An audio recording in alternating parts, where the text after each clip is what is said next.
Welcome to the Revolution of Hip Hop, broadcasting live from the Bronx Terminal Market. My name is Rocky Bucano.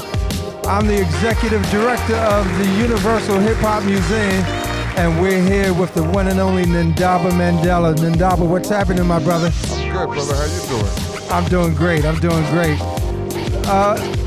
First and foremost, I'd like to thank you for coming through here, man. I know that you got a busy schedule, and for you to come uptown all the way to the Boogie Down Bronx, the home of hip hop. That's right. So, Ndaba, for those people who may not know who you are, just give them a little bit of background on who you are and what you're doing. Well, my name is Ndaba Mandela. I am from South Africa. I am a grandson of Nelson Mandela. I head up an organization called Africa Rising in South Africa, which is all about youth empowerment. We do computer programs, agricultural programs, we do career guidance, and we have started a new organization here in America known as the Mandela Institute for Humanity, and that is focusing on eradicating HIV/AIDS in South Africa in particular, but across the continent, and we're also focusing on youth leadership and activating young people to understand their leadership that lies within them. So, where were you born in South Africa? I was born in Soweto, in the ghetto, 1982. In the ghetto. And where's your organization based at now, in what part of South Africa? So we are in Johannesburg. This is where I live, this is where our office is, but most of our work actually takes place in the rural areas, in the poor areas where kids cannot even afford a soccer ball. So tell me, your grandfather was one of the greatest leaders of all time. And, we were so pleased when he was finally released from jail and then became president of South Africa.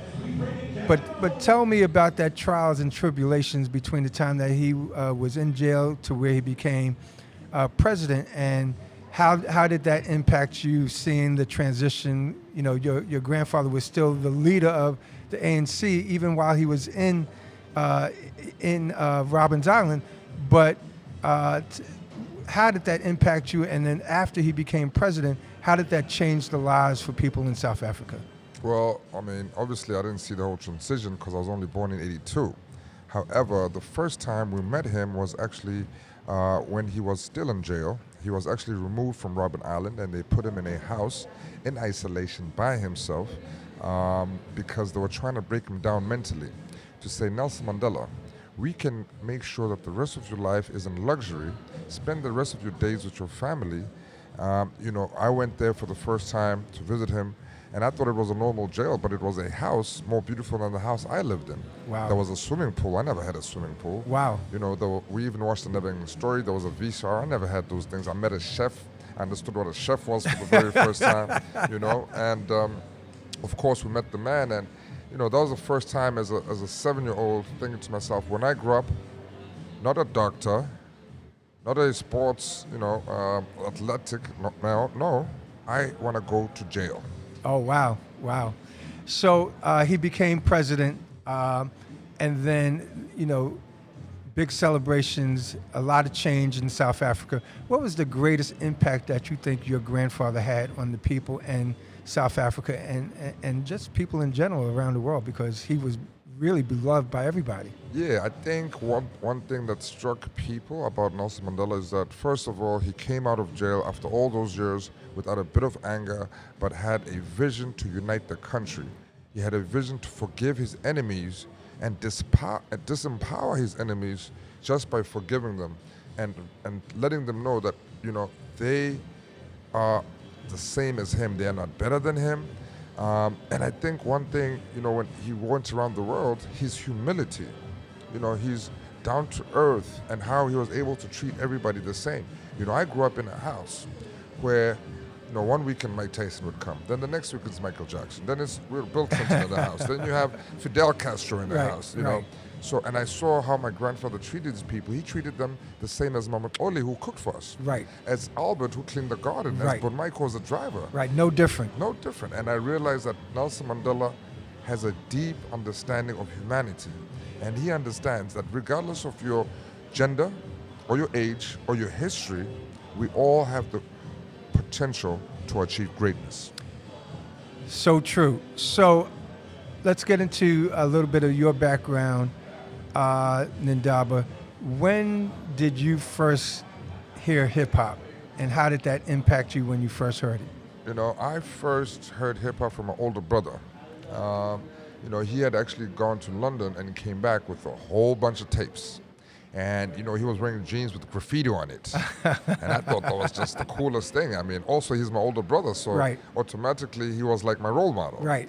And What was the first song that you really gravitated towards? I mean, I gravitated to everything that he played. You know, I remember, man, back in the day, you know, there was Crisscross. Remember Right. Crisscross? Crisscross, yep. Jump. I mean, for me, those kids with attitude, who were bold, who were confident, Right. who were, you know, not caring about their parents. Right. You know, they were just liberated. They were just like, you know, this is who we are. We wear our clothes backwards, and we don't care. We're just gonna rock it the way we think it's fresh. You know. Right. So now hip hop is really big in South Africa. It's actually big all over the Africa, world. right? Yeah. All over the world. Yeah. Tell us about some of the top artists in South Africa. I know you guys just opened up your own hip hop museum somewhere in South Africa. I was reading about that somewhere. They have. I believe it's a gentleman by the name of Osmic. So Osmic is one of the, you know, sort of most progressive minds when it comes to hip hop culture in South Africa, and he's really done a great amount of work in and reviving the culture and making sure that it's alive and it has a voice. Right. So all kudos to that man. Yeah, man. You know, again, first time, you know, hearing hip hop was a group called Prophets of the City. I know Prophets And of what the I City. loved about Prophets of the City, you know, in South Africa, Big ups to them. Big up to them. You know, because of segregation, you had colored separate from black. Right. And so this was the first group that had a black and a colored and an Indian. Right. You know, and it had the B-boys, they were the MCs, there was Right. a DJ. Right. And for me, when they hit, I mean, it was like early 92. Right. Amazing. They were just, for me, fire.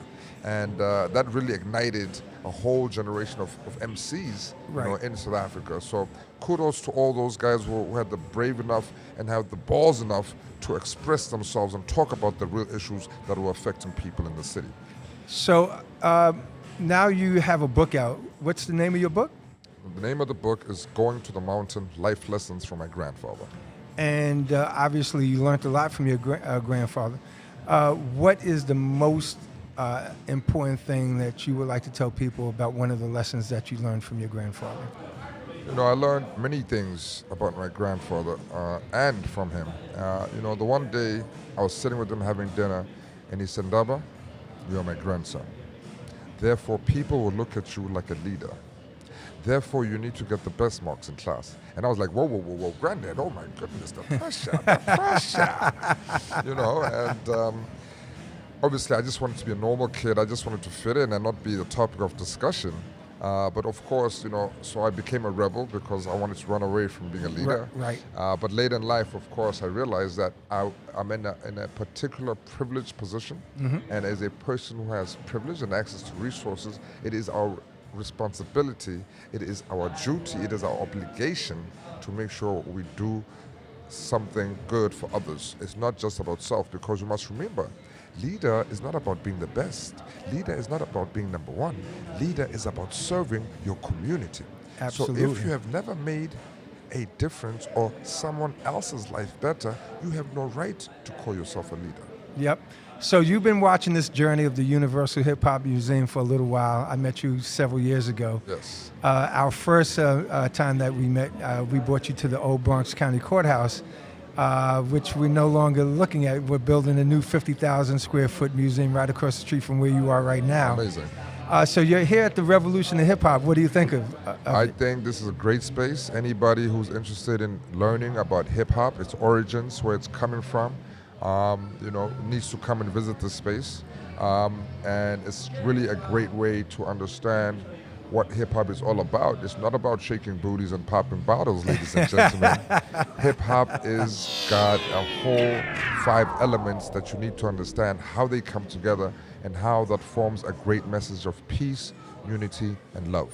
There you go, and having fun as well. That's right. So, Ndaba, I really appreciate you stopping by here and imparting some wisdom and some words of knowledge for the people that are listening to this podcast. Brother, all the best to you Thank you. in Thank your you, Rocky. travels. Good luck with your book, and God bless you, Ndaba.